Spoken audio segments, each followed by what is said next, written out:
Em poucas palavras. Um olhar sobre o mundo, a vida e a sociedade, à luz da Palavra de Deus, com Augustus Nicodemos. Estamos começando agora mais uma edição do nosso programa Em Poucas Palavras. Este é o meio pelo qual nós temos mantido essa integração com o Brasil inteiro, também aqui com os ouvintes da cidade, né, através desta emissora. E o tema de hoje tem a ver com o chamado... Aliás, antes tem que me apresentar, né? Você já conhece, mas é falta de educação começar. Né? Meu nome é Natsa Matias, como você já sabe, e a gente tem o nosso comentarista, pastor Augustus Nicodemos. Olá Natsa, querido ouvinte. E como eu sempre digo, não é? É uma alegria participar aqui do programa, tratando desses temas aí que são motivo de dúvida e questionamento da parte das pessoas que nos ouvem. E a nossa oração é sempre que esse programa seja usado por Deus, não somente para o esclarecimento quanto a estas dúvidas, mas também para levar a pessoa a conhecer de fato a Jesus Cristo, nosso único Senhor e Salvador. Amém. Como eu estava dizendo antes, o tema de hoje tem a ver com o chamado Movimento G12, o movimento de crescimento de igreja, especialmente o movimento G12, iniciado por volta de 1983, 84, por um pastor chamado César Castellanos, em Bogotá. Esse movimento influenciou e ainda influencia muito o comportamento de igrejas brasileiras e traz dúvidas para os nossos ouvintes. E junto com esse movimento, muitos outros movimentos de crescimento de igrejas. Esse tema é uma sugestão de uma de nossas ouvintes para o programa de hoje. Pastor Augusto, sei que o senhor vai fazer um breve resumo e avaliação dos chamados movimentos, quem sabe, de G12 e outros movimentos, mas a Eduarda, de Itapira, São Paulo, pergunta o que pensar das igrejas que estão caminhando com o programa G12, igrejas em células, como é que o senhor é avaliado isso à luz da Bíblia? E ela pergunta por que a igreja presbiteriana não aceita essa metodologia, especialmente do movimento G12, como válida para o crescimento da igreja. A nossa ouvinte está absolutamente correta. A Igreja Presbiteriana do Brasil, de fato, tem uma posição tomada pelo seu Supremo Concílio em que rejeita o modelo G12 como sendo um método de crescimento para as suas igrejas. Essa decisão foi tomada em cima de estudos a respeito dos manuais, dos livros escritos pelos que defendem o movimento, e foram todos eles analisados por uma comissão de alto nível. E a conclusão a que se chegou é que o modelo ele é pernicioso para a saúde da igreja. E eu quero apresentar as razões pelas quais, então, essa conclusão foi tomada. Antes disso, Nathan, é preciso dizer que, como qualquer outro movimento, existem pontos positivos. O movimento G12, ele visa o discipulado e a integração das pessoas e a preparação delas para o serviço ao reino de Deus. E, como tal, é mais uma ferramenta que se propôs, que pessoas trouxeram para o cenário evangélico, com o objetivo de suprir essa necessidade que toda igreja tem, de integrar os seus membros e fazê-los crescer.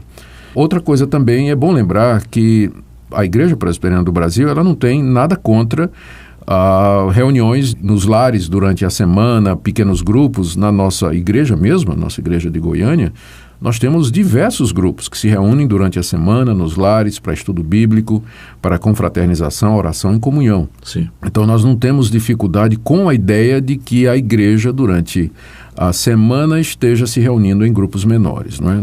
Isso não é o ponto. Mas então o que há no movimento G12, particularmente, que fez com que a Igreja Presbiteriana do Brasil não aceitasse? Primeiro, a maneira como ele foi apresentado ao mundo. Sim. O Castellanos disse que recebeu uma visão dos céus em que Deus disse a ele que o modelo era o modelo dos 12 e que isso era o que deveria ser ensinado.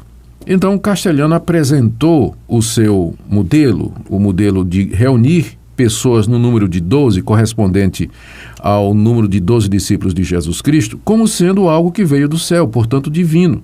E ao fazer isso, ele naturalmente condenou de maneira direta ou indireta, todos os outros modelos adotados pelas igrejas de crescimento, de fortalecimento e de discipulado. E qualquer um que não estivesse usando esse método. Claro, porque inclusive, como parte da explicação, que ele dá para o surgimento do modelo, ele diz que Jesus teria lhe dito que esse sempre foi o modelo que ele queria, que ao escolher 12 discípulos, que ele treinou durante 3 anos, Jesus teria estabelecido o modelo a ser seguido pela igreja dali para frente. Só que a igreja não compreendeu. A igreja cresceu, a igreja ficou numerosa, se reunia em grandes multidões e aquele modelo que Jesus estabeleceu foi esquecido pela igreja. E aí vem o segundo ponto, que eu considero também pernicioso. É que esse modelo dos 12, ele foi apresentado pelo Castellanos como sendo o modelo de Deus para os últimos tempos. Através desse modelo, Deus estaria preparando a sua igreja para o retorno de Cristo, para o fim dos tempos. Então, há um messianismo, né, uma perspectiva escatológica ligada ao modelo, né? Deus vai reformar a igreja, Deus vai trazer um grande avivamento à igreja através do modelo dos 12. E nós percebemos que isso é muito comum dentro do meio evangélico, infelizmente, né? Movimentos que o movimento de batalha espiritual da década de 80 também, ele se apresentou exatamente como sendo a última revelação de Deus. O Peter Wagner disse isso, né? Que a palavra final, né? Exatamente, que Deus usaria o movimento de batalha espiritual para reformar a igreja, avivar a igreja antes da vinda de Cristo, antes da última colheita. E agora aparece o movimento dos apóstolos, dizendo que é mais uma onda do Espírito Santo. Deus está levantando os generais da última batalha contra Satanás, contra as obras das trevas, para preparar a igreja. Então, o G12, ele vem com essa mesma característica desses movimentos messiânicos, escatológicos, que frequentemente se infiltram na igreja cristã, trazendo, no final, grandes prejuízos. Há uma terceira preocupação com relação ao movimento, é que ele está atrelado a uma teologia de abertura para revelações e experiências subjetivas. Então, nesses encontros, as pessoas falam de ter ouvido a voz de Deus, de ter recebido revelações da parte de Deus, decisões sérias do tipo assim, com quem vão me casar, são resolvidas se dizendo que ouviu uma voz do céu dizendo com quem você vai se casar. Então, se o movimento começou com uma revelação de Jesus direta ao Castellanos, ele continua, e essa questão de revelações, novas revelações, também estão presentes nos encontros desse movimento, né? Que geralmente são encontros que duram 3 dias, em que, geralmente fim de semana, em que essas pessoas são treinadas, elas são submetidas a todo esse tipo de procedimento, né? Então, eu tenho muita dificuldade com um modelo de crescimento como o G12, onde é estimulado ouvir a voz de Deus, ver coisas, ou então interpretar os sentimentos e as emoções como sendo a vontade de Deus ou a direção de Deus para a vida do indivíduo, né? Então, há essa associação aí, eu tenho muita preocupação com isso. Há uma outra preocupação, uma quarta preocupação, é que esse sistema, ele acaba sendo um sistema que enfraquece a doutrina, porque é muito difícil você manter o controle, você manter a qualidade e o nível de uma igreja onde a doutrinação se faz através de dezenas de grupos que se reúnem em lugares diferentes, com líderes diferentes, né? E alguns desses, e geralmente esses grupos, eles recebem uma certa independência a partir do líder. O culto de domingo, o culto principal, ele é transformado apenas em celebração. O pessoal se reúne, né? O pessoal que durante a semana se reuniu para estudar, para se aprofundar no discipulado e tudo, se reúne no domingo apenas para celebrar, louvar. São cultos de exaltação, de gratidão, não são vistos como uma ferramenta, estou me referindo aos cultos, onde se doutrina, onde se ensina a palavra de maneira uniforme para toda a igreja. Então, há o perigo daquilo que alguns eclesiólogos, né, aqueles que são especialistas em eclesiologia, que é a doutrina da igreja, há o perigo de você criar o que eles chamam de eclesiola in ecclesia, igrejinhas dentro da igreja.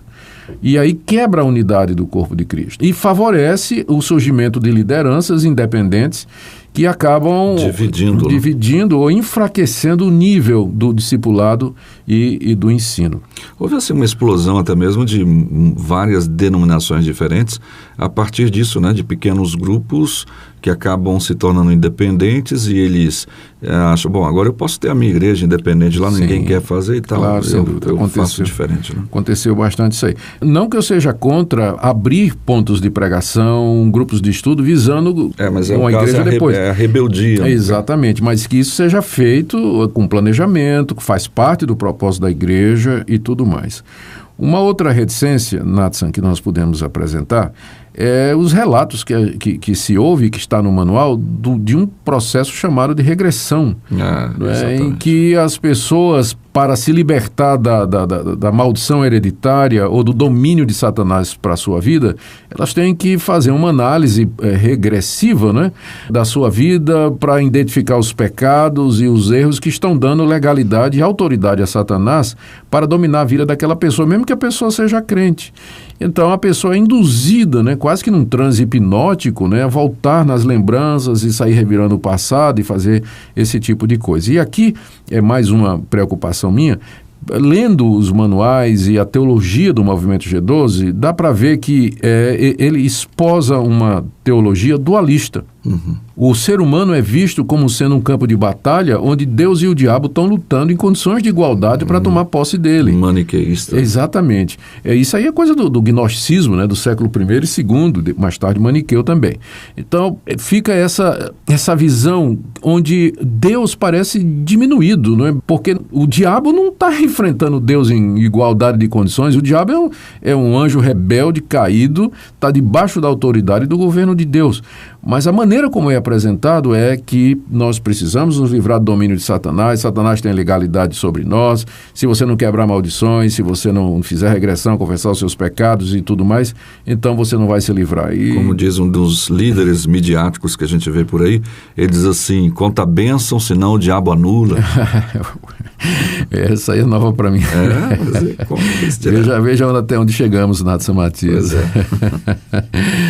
Então, por todos esses motivos, recapitulando, a eclesiologia defeituosa, né? A associação com práticas místicas e de novas revelações, essa visão dualista do homem, esse início que foi uma revelação supostamente de Jesus Cristo como sendo um modelo dado por Deus e, portanto, divino. A Igreja Presbiteriana do Brasil, não aceita esse modelo. E tem mais uma coisa, esse modelo ele passou já por várias transformações, né? Exato. Ele foi adaptado pelo René Terranova, lá em Manaus, para a preparação que ele faz de novos apóstolos. No livro dele, Geração Apostólica, que eu tive que ler, para um trabalho que eu fiz, um livro que eu escrevi sobre apóstolos, né? Eu li esse livro do René, ele fala isso mesmo, que não é que ele usa o G12 como ferramenta para o treinamento daqueles que mais tarde vão ser consagrados como apóstolos para todo o Brasil. Aliás, é por isso que ele é chamado de pai apóstolo, né? Ele disse que recebeu de Deus a missão de gerar novos apóstolos, uma geração apostólica, não é? Então, esse modelo foi adotado pelo pessoal das igrejas apostólicas. Ele tem uma forma nova agora, que é o MDA, o movimento de discipulado apostólico, que é do apóstolo Eibe, e por aí vai. Por tudo isso, acho melhor a gente procurar um modelo mais saudável de crescimento. Olhar para a Bíblia mesmo, porque, como o senhor mesmo disse, o movimento acabou perdendo até o controle, né, das suas origens. Já entrou tantas outras coisas aí que já escolhemos. Mais ainda. Né? Mais ainda. Bom, nosso programa fica por aqui. Agradecendo a sua audiência, obrigado então a nossa ouvinte, a Eduarda, lá de Itapira, obrigado pela sua pergunta. Agradecemos também o Ederley e a sua família, lá de Marília, São Paulo, e o Ronaldo, de Araraquara, pela sua audiência, pastor. Muito obrigado a todos esses queridos pela audiência, pelas perguntas. Oramos que Deus lhes dê a graça de congregar numa igreja onde há boa teologia, onde há ensino bíblico correto e oportunidade para que você cresça e você se desenvolva como um verdadeiro discípulo de Jesus. Um verdadeiro discípulo tem um preço a pagar, abrir mão de suas coisas, tudo a Cristo dedicar. Ele quer prioridade na idade, na saudade e também na liberdade. Nós pagamos nosso preço, nossos relacionamentos e emoções pessoais, riqueza, saúde e fama, nossos bens materiais. Nossos bens materiais.